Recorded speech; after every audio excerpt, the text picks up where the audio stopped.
the question is, from that moment forward, how do they make money? They have been afforded a lifestyle. They have XYZ amount of income, right? But they have no feasible understanding of money. They were given that power by the institution of being a doctor or of that hospital or that the position of what they do, right? They make money because of what their profession is. But if you were to ask them, okay, here's $10 million, go make more money. Most people that work normal jobs really don't have an understanding of it. But somebody that's done a startup or someone that has started from $0 and then gone negative and then gone positive. You know how it is being an entrepreneur, where it's like there's times where things are going amazing, and then everything will go wrong. Right. And you have to be able to not just deal with pivoting, but you have to diversify your skill set, because as the person that's in charge or a leader, you are responsible for leading other people, and you can't lead what you don't know. So you have to diversify yourself in some, I mean, from at least like from my personal experience, and I know you can speak to this even more, but it's like you learn how to write emails, how to do copy, how to negotiate, how to do sales, how to do marketing. You can get on the phone with the floor level customer because you understand it at such a fundamental level that you can't teach or create standards of procedure and operation to teach someone else how to do their job if you don't understand it completely and fully. Exactly. Then that brings me to a point, right? In business, an entrepreneur, in order to really make money and to really run a business, you need to know a little bit of every department. As a CEO, you're not supposed to know everything. Yeah. You're supposed to know just enough to where you can hire the right individual, where you can identify that, hey, this person knows what they're talking about. I'm not an expert in it. That's not my skill set.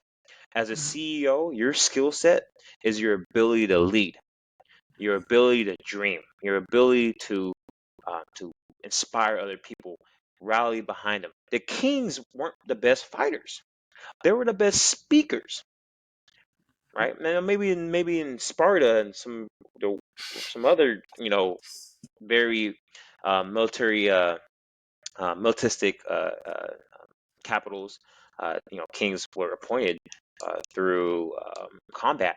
But most kings, right, they knew how to inspire their people, and they had people, uh, um, you know, uh, front or back them, right? And so, just knowing a little bit that's why kings were trained in some swordsmanship, right? Because if if the dude knows how to draw his sword and block and slash, he was like, oh, he's a good fighter. I want him, right? The king had to know some reading, some knowledge, because if they hired the right squire, right, or the right advisor, they can tell if a person is BSing them or not, right? They're like, hey, I've read enough literature. I'm not stupid. I can read and write, right? I need somebody that is able to read and understand things at a higher level than me. Boom, they've already identified that. If they need somebody, even you can even say a jest, right? Someone who's funnier than them. That's why they hired jesters in the court. Someone who knows how to navigate themselves through each individual person and make them laugh. That's a skill in itself, right? You hire somebody to do that. What other things? And let's take it to modern day. You need a person who knows how to do marketing. Know how to do sales. You need to know how to handle your customers. You need to know how to do logistics and supply chain, right? You need to know how to do finance. You just need to know how to do a little bit of those, so that way you can hire the right people. That's how you become rich, you guys. You don't do the work. You hire the right individuals who are skilled at it, and then you let them do the work, and you lead. You people. There's a difference between there's two different types of people in this world. Again, I'm sorry, but I'm gonna be blunt. Some people might hate me for this, but there are wolf and there are sheep. The sheep can be very good, skilled workers, and all they want to do is be led. They want to be like, hey, I have a skill. I'm passionate about it, I need to put it to use. They can't handle pressure. They can't handle multiple different things, multiple different tasks. They are just good at what they're good at, and they just want to do that. And it's okay. There are wolves.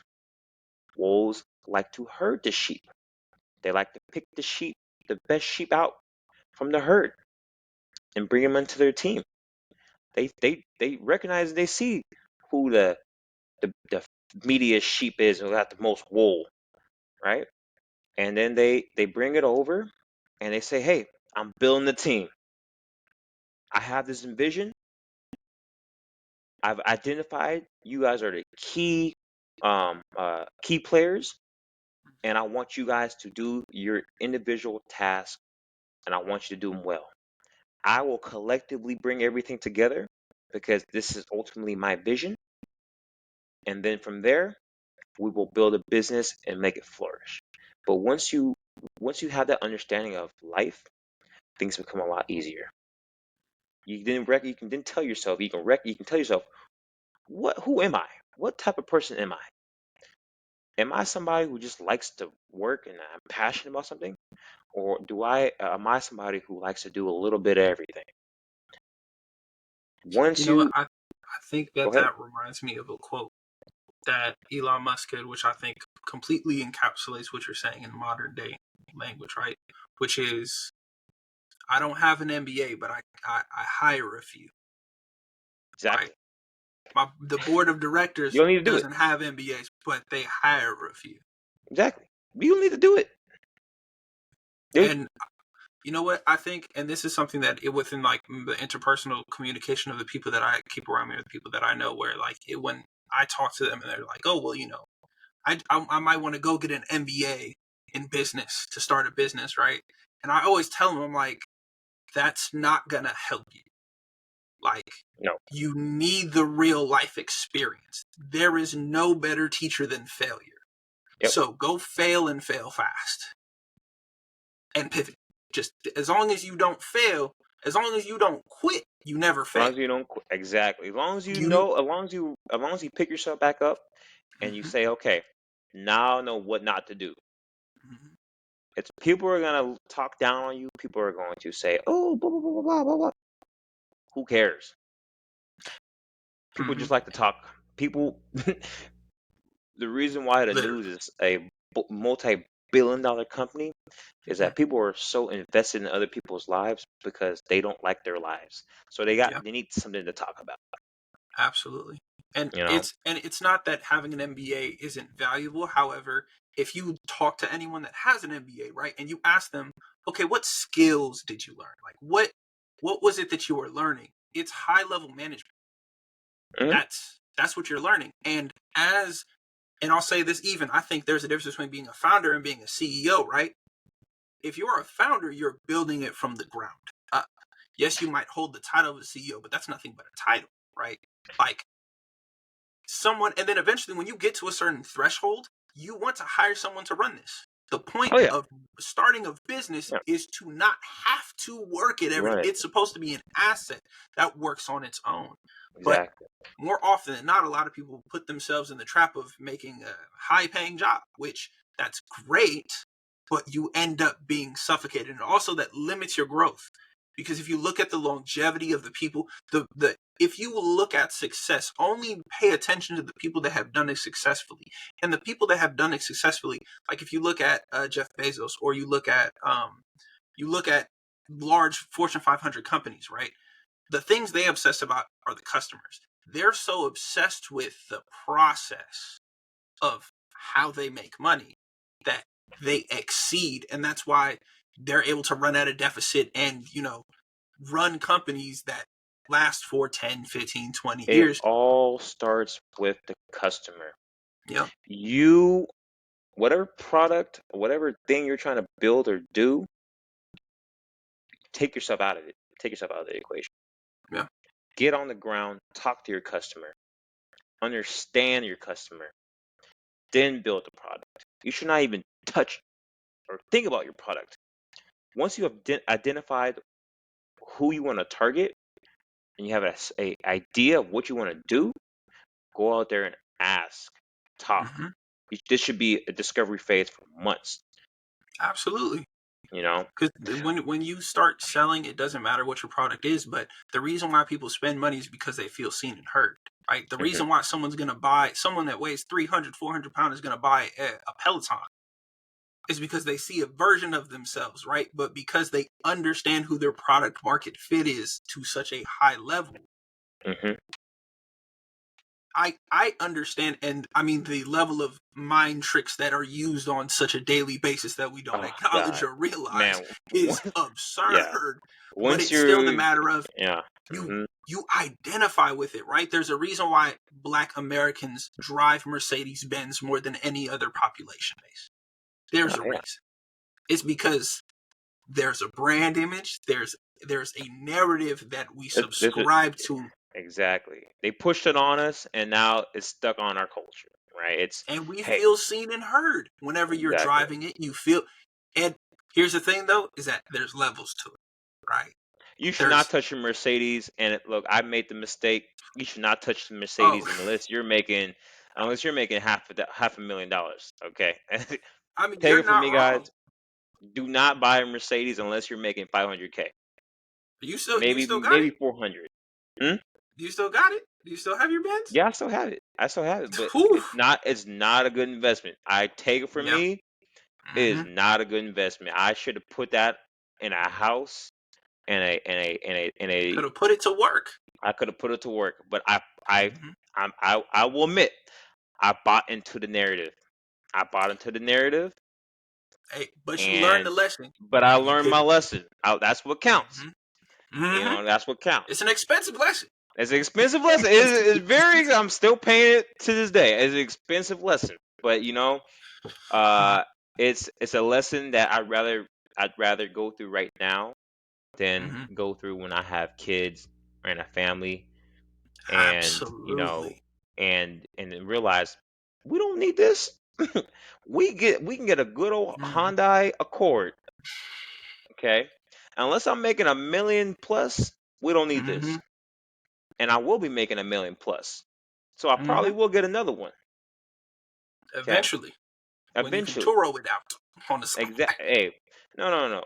When I can go to the bank and get 'em cash, Oh yeah. okay? Mm, Because you that's don't want to right. be stuck on no interest rate because you're making them Mm, money. So boy, I wanted to them get that interest pink rates are slip as mean. soon. Hmm?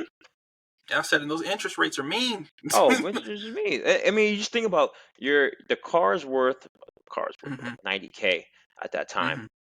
Hmm. Um, the car's worth 90K. I'm paying them an interest. Luckily, I got a 2.5% interest rate.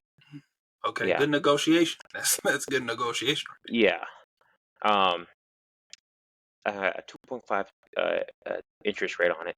But if I was Mhm. paying anywhere from like 5 to 9, they're making an extra 40K on top of me. Yeah. I mean, they just bought the. I mean, it's a great business. Again, Hmm. if you want to go into a car dealership, you just buy the car wholesale, right? You pay price on it. You go to the bank. You get a bank loan, and then you create your own. You have your own banker in there, and then you just make money off stupid people wanting to buy a materialistic item to impress other stupid people. That's actually the craziest part about it is that you're spending money to impress people, so you don't have the money anymore that is Yeah, used to impress people.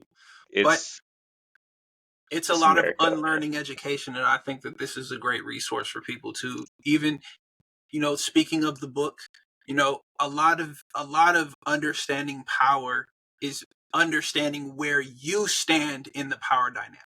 Hmm. And a lot And of times you have to be critical and question yourself because uh, we and have all gone. unlearn the habits that Hmm. were taught to you and conditioned to you, Hmm. because no one's telling you these things. You have to go and, again, like you said, you have to go and experience it.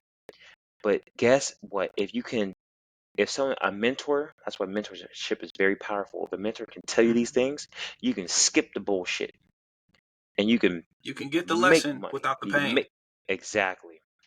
But all right, we're gonna wrap this up, man. It was a pleasure speaking with you. I look forward to our next book meeting.